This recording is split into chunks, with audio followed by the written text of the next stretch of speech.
Hey everybody, welcome to Money's No Object. I'm your host, Dylan Howell. This is episode number 16 of our YouTube channel and podcast, and I'm so excited to have you guys here to begin talking again about personal finance topics and really diving into the different nuances of your personal financial life.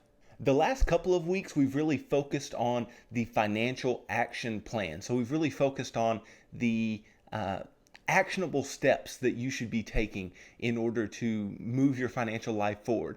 And so from here, we're really going to dive into a lot of the topics that complement the financial action plan and help you really dive into the details of what you should be doing, how you should be doing that thing, and really learning about your personal financial life and the little things that a lot of people aren't very privy to. So we're really going to dive into those things from here on out.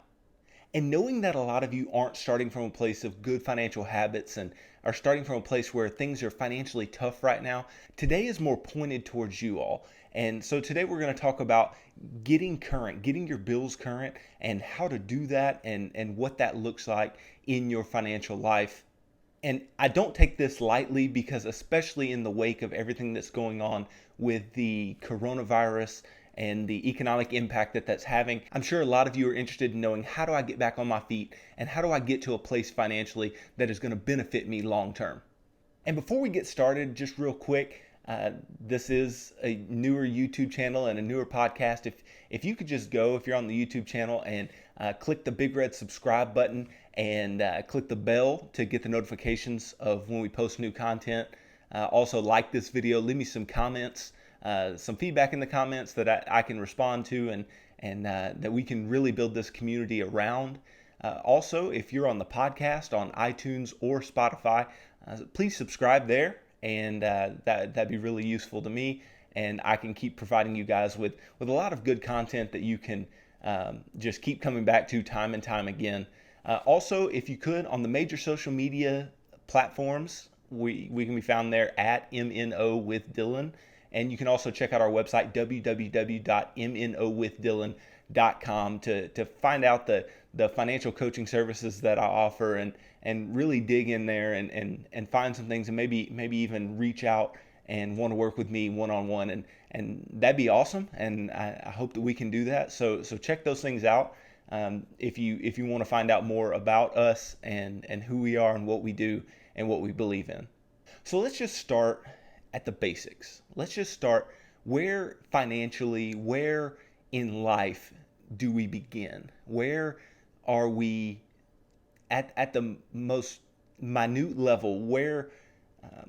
Where's our life relying on us to be solid financially? And first and foremost is food.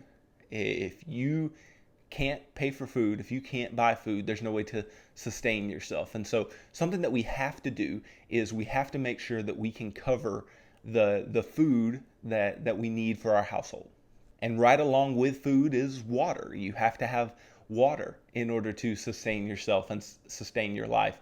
And so when we're struggling financially, that's the very first thing we need to cover is let's make sure we can eat and drink. And I know this is very simple, but at the lowest level, you have to make sure that you can eat and drink and sustain yourself physically. And so we were going to cover that first. Now, this is not saying that you need to be eating out all the time, and this is not saying that you should be eating out at all. This should be you living on a tight budget and being able to take yourself to the grocery store and stick to a list and stick to a budget and buy the things that you need and not necessarily things that you want. And so that's the first thing that we need to make sure we're doing in order to build ourselves up and get ourselves current.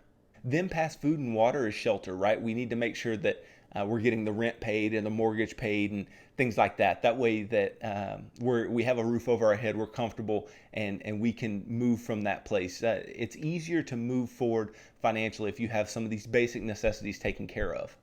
Then past shelter, then we need our utilities paid for, right? If we live somewhere, we need lights, we need water, we need gas, we need all these things to make living more comfortable and more sustainable long term. And so then you'll pay for those things. So what I'm really laying out here is a list of where does my money need to go before it goes anywhere else. And then we can start getting current on debt. Then we can start worrying about who we owe and how we're going to repay them. Then once you've paid for your utilities and your shelter and your food and water, then what we can do is we focus on transportation. You likely need to get to work. You likely need to get somewhere day to day. And so paying for your transportation, whatever that may look like in your city, in your town, if it's a car, if it's the bus, if it's a train, if it's whatever it is, make sure you're covering transportation. Once again, this is at an affordable level. We're making sure that we can just get to where we need to get. We're not trying to break the bank on transportation. This is not an excuse to buy a car that you can't afford or something like that.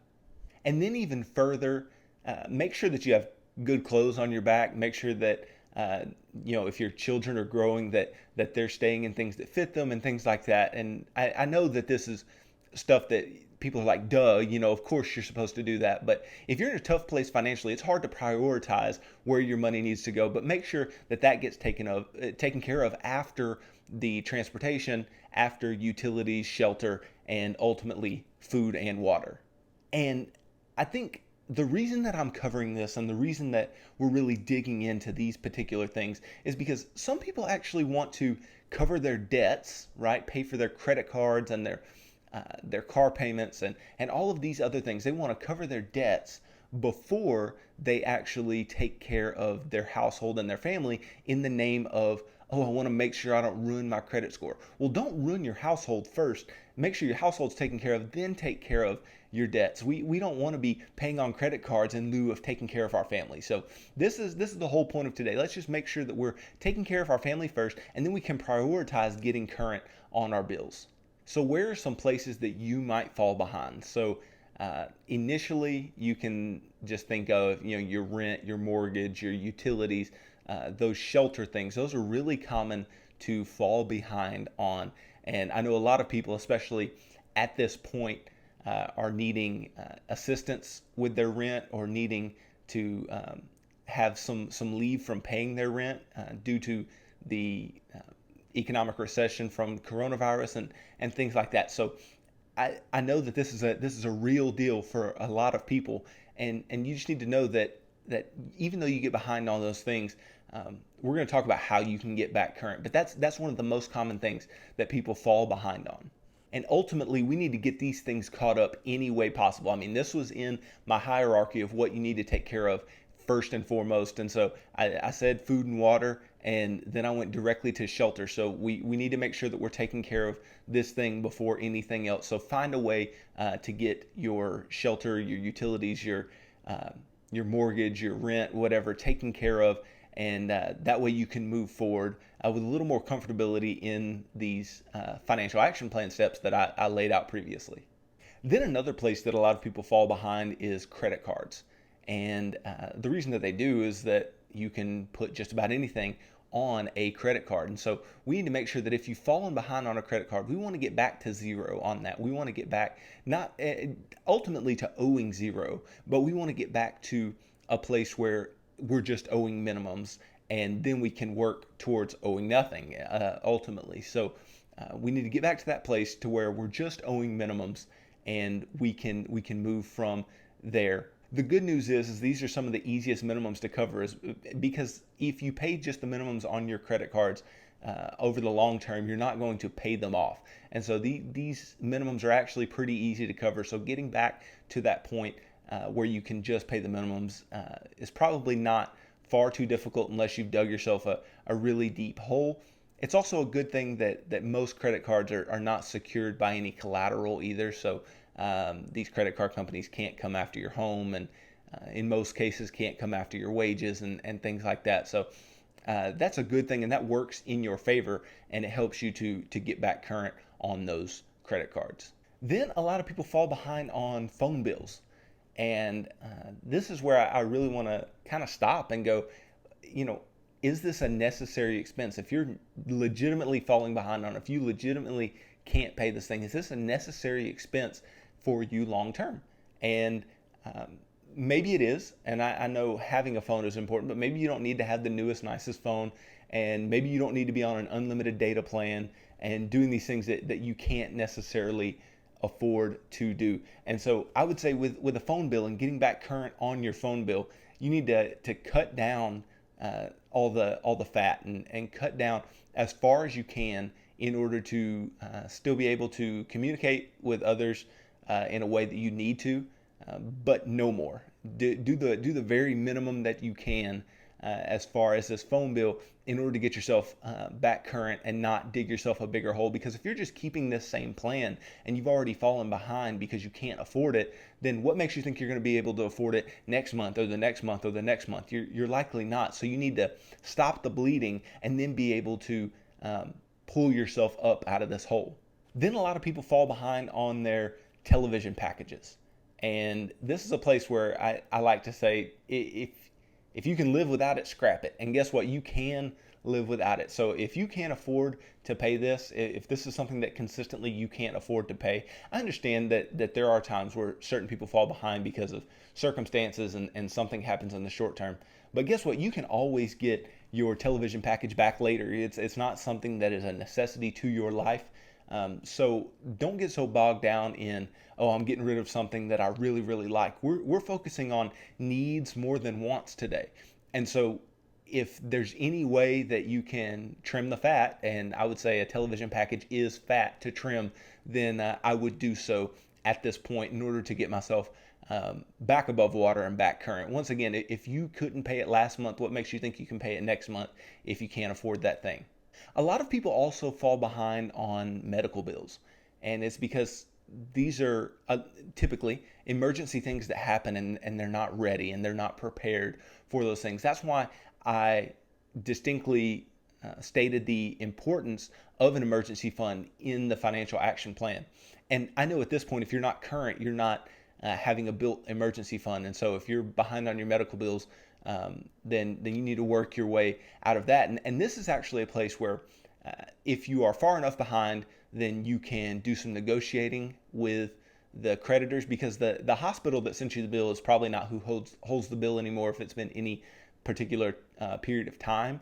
And so you can do some negotiating here and maybe settle this debt. You can also do the same thing with credit cards. If you're far enough behind, you can call these companies, and you're going to have to be diligent in calling them, and you're going to have to be making sure that you're really bugging the heck out of them.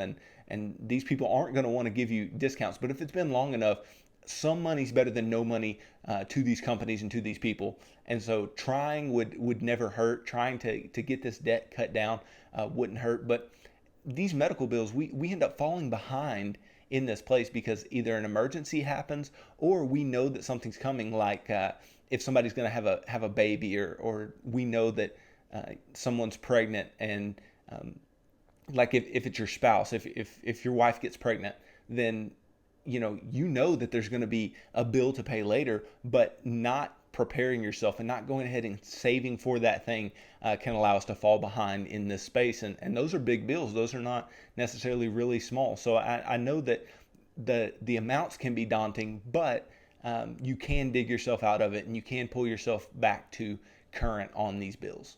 There's a place that people fall behind that I hope that you never do. And it's really, really common, but it can be really, really detrimental as well. And that's with the IRS and owing taxes to the IRS. You just don't want this for yourself. You do not want to owe the IRS, who has more power than just about any other creditor to garnish your wages and get their money. You don't want to owe them anything. And so in the name of not owing them anything, just be very diligent to pay them off first. I talked about this in the financial action plan, that I wanted the IRS paid off before you get to the point where you're listing your debts from smallest to largest, because the IRS is just such a behemoth, and they can really do a lot of damage to you and your life. So in the name of not allowing them to do so, we really want to get back on top with the IRS and don't screw around with them. Don't get to where you're not paying them and you think that they're going to let you go at some point. They will not let you go. So make sure they get paid, and that'll allow you to really start digging yourself out of your financial hole. Then a lot of people get behind on loans as well. And why did they go get these loans? They get these loans because they were behind in the first place. And so you talk about digging a hole. If you owe money and you're behind, and then you go and borrow money in order to pay that, and then you can't pay what you borrowed back on time, and you just see how the cycle goes. And so don't ever reach for debt in order to be able to pay what you need to pay. And more debt is not going to get you out of debt. More debt is not going to make your life easier long term. Stay away from banks giving personal loans. Definitely stay away from payday loans. Definitely. The annualized interest rates on those things are crazy. Stay away from those places and just do your absolute best. Sell things. This is the thing. Most people who get behind and most people who are not current on their bills, it's not because they can't be current on their bills. It's because there's been a series of bad decisions that you chose to make that got you to where you are. And I understand that some people are living in a poverty situation, and that's a tad different than what I'm talking about here. But I'm talking about people who decide that they need to live a lifestyle higher than the money that they make. You need to make sure that the money that you make is all that you spend and that you can live on that and sustain yourself on that. And if you cannot, that's a big issue. But you need to make sure that you're taking care of those things that we talked about first: food and water, shelter, utilities, the transportation, clothing, things that are necessities to your life. So make sure you're taking care of those things. And then past that, don't go into more debt in order to try to get out of debt. It's just not going to work out well. And trying to play the system and work in that cycle is just going to hurt you. You're the one losing money, not the payday loan company, not the bank, and definitely not your creditors. So let's talk about some particular ways that we can get ahead and we can get back to current and we can get to a point where we can pay our bills and do so comfortably. First of all, you need to work fast. Don't just lay around and allow yourself to wallow in your debt and in owing people money. That's just not going to be good for you long term. So you need to work fast. That's why in the financial action plan, when I was talking about emergency funds and paying off debt, you have to do it with intensity and you have to go fast and allow yourself to build up momentum and really hit these things head on. And then, and most obviously, and that's why I said it at the beginning, those things I was talking about at first, the things that we need to make sure we never skimp on and never fall behind on is needs. We need to make sure that we meet our needs. Don't worry about wants, only focus on needs and necessities. And that'll allow you to dig out of a financial hole, because a lot of the holes that we dig are trying to purchase wants and trying to deal with wants before needs. So we need to take care of our needs and our necessities first, and then let everything else follow from there once we get current. Then also get a second job or a third job or whatever it takes. You don't allow yourself to sit in this place and just say, oh, well, I only make X amount per year and I'm never going to get out of this place. Well, you can go deliver pizzas, and you can go work at a grocery store, and you can go work at Walmart, and you can do all these things in order to get yourself back up and pick yourself up and get back on your feet financially. And I know this sounds like something that you probably don't want to do, but you don't want to be in debt either, and you don't want to be behind on your bills either. So some temporary pain for some long-term gain is exactly what I'm looking for here. And in order to stop treading water and in order to move forward, something that's really going to benefit you is the budget. You have to be budgeting. You have to be writing down your income and expenses, because if you're running a zero-based budget, there should be no way that you fall behind. You should remain current always if you're budgeting. And so you can't allow yourself to try to get current without a plan, because you're just going to fall behind. We talked about the importance of having a plan. And so if I'm trying to get back current and I'm trying to get to where I can move forward financially and start taking good steps and building good financial habits, I have to be budgeting. I have to know where my income's going, because that income is precious when you're behind. That income is precious when you're not current on your bills. And so just make sure that you're doing that and you're writing everything down and you have a plan for your income. And once you have that plan, then follow it to a T and be as diligent as you can in following that thing word for word, line for line. Then we talked about calling your creditors. That should happen. If you're far enough behind, if you're more than 6 months behind, if you're pushing a year behind on bills, and you're getting collection phone calls and things like that, you need to start calling your creditors and negotiating and trying to pay them whatever you have. Make sure you have it. Make sure you have a lump sum to give them. Don't get on a payment plan. Don't allow them to get access to your checking account. Say, I have this much money. Will you take it for this bill? And it's likely that they'll say no several times. So just, you're going to have to call them back, and you're going to have to maybe be a little gruff with them. But like I said earlier, they're going to want money more than they want to have no money. So just make sure that you're really pushing in that place. If you are there, if you're just a month behind, they're not going to talk to you. They're not worried about you. If you're just a month or two behind, they're not going to mess with you and because you don't mean a whole lot to them, and the amount of interest that you're accruing and the amount of money that they're losing is not significant to them at that point. But when they start getting further and further, and they don't think they're going to get paid, then they'll start getting more desperate, and you should be too, and you should try to negotiate with them. Then also, is another way to get your feet under you and get some quick cash and be able to take care of some things really fast. Find some things to sell. I am sure that you have things around your house that you can go without, at least for a short period of time. Once again, we're not talking about living a certain way long term, and we're not talking about working second jobs long term, and we're not talking about being really intense for a long time. If it takes a couple months to get current, then we need to punch it in the face for a couple months, and then we can kind of ease up a little bit. And then when we're working on getting out of debt or building emergency funds, we have to be able to go fast there and go hard there, and that may take a couple of years.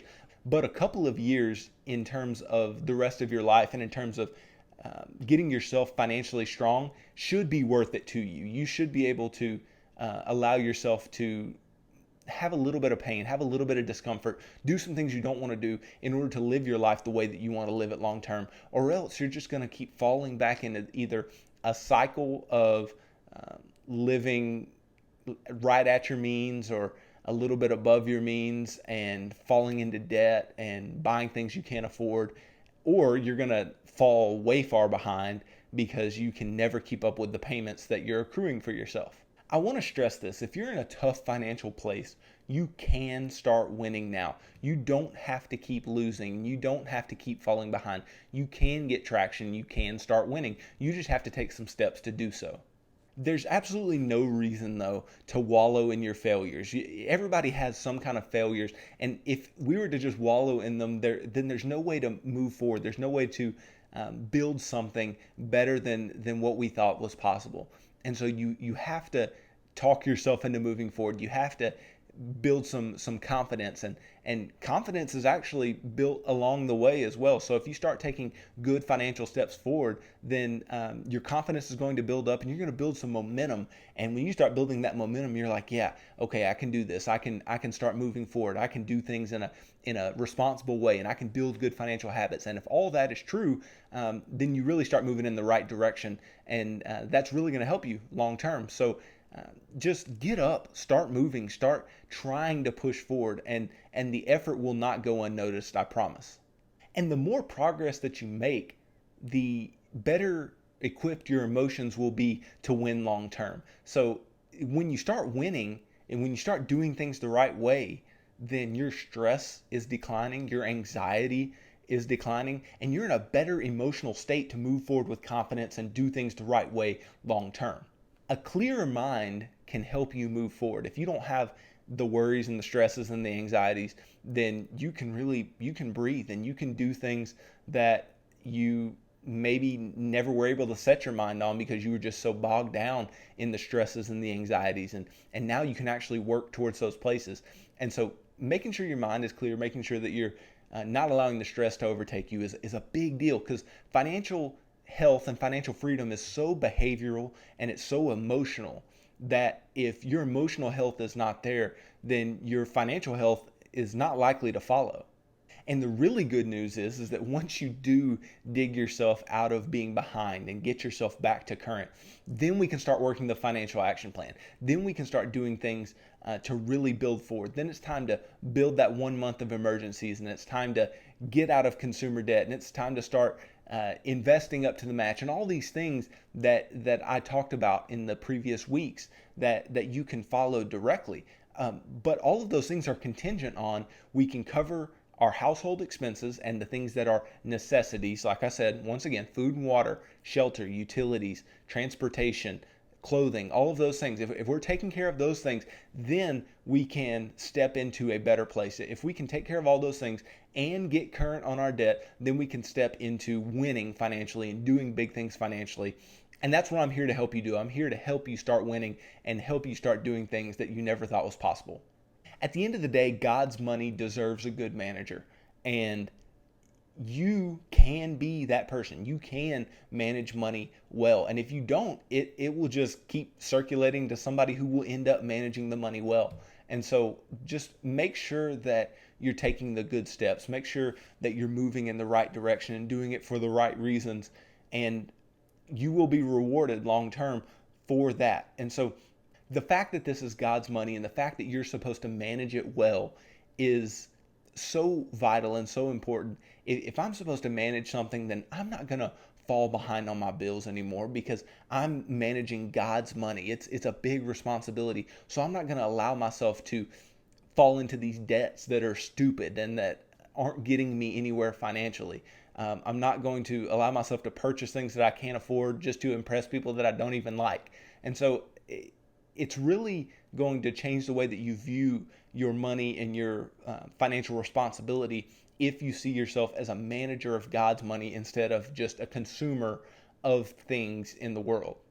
The bottom line is that no matter the difficulties that you're having financially and no matter where you're walking in your financial journey, you can take steps and you can get to a place where you are financially healthy and financially free and building good financial habits. And I know you can do it. And I'm here to give you that motivation and that encouragement. I want you to be able to do it. And I want to give you every bit of information that I have on how to do so. And I can help you do it. I can help you get back to current or help you work through your debt. Make sure that you're paying off all your debt and building your emergency fund and you know what investing is and how we invest and paying off your home. And I can help you walk through all these things through financial coaching if you so wish to do so. And you can find out all that information at www.mnowithdylan.com/workwithdylan, and you can find all that information there. But I want to be able to help you, or you need to have somebody that you're accountable to. We've talked about that before. That way you can keep moving forward and have somebody there pushing you and encouraging you and motivating you. Because once again, your emotional health is just as important as your financial health because they kind of walk together. So you can win financially, and I just want to show you that that is possible. I want to show you that you can do it and you can move forward in a way that's going to put you in a place for long-term success. So hey guys, thanks for another great episode. I want to reiterate, if you haven't subscribed to the channel, go subscribe now. Like the video, leave me some feedback in the comments. Go follow us on social media at MNO with Dylan. If you're listening on the podcast, I really appreciate that. If you're not and you would like to, you can go to iTunes or Apple Podcasts or Spotify Podcasts, and you can subscribe to the audio version of this show there. You can also check out the services that we offer again at www.mnowithdylan.com and see what all we have going. And all these things are just resources that we have for you and that I can continue providing in order to grow forward with you. So hey, tune in tomorrow as I start talking about protecting a strong financial position with insurance coverage and the insurance coverages that you may need in order to protect yourself against tragedy long term. Also, just be looking out on Saturdays. I know some of you miss some of the videos throughout the week. That's fine, but check out on Saturdays. We have our weekly rewinds. I drop those, and those are just clips from the previous week. That way you can really see, do I want to go watch this video? Do I not? and maybe you can dig into some of the videos, the full videos of the clips that I have there. And so check those out as well. Well, guys, I'm going to keep bringing you this daily content, and hopefully you keep tuning in. I really appreciate all of the avid watchers and listeners out there, and I really hope we can continue to grow forward together. So thank you guys for tuning in to this episode of Money's No Object. I'm your host, Dylan Howell. God bless.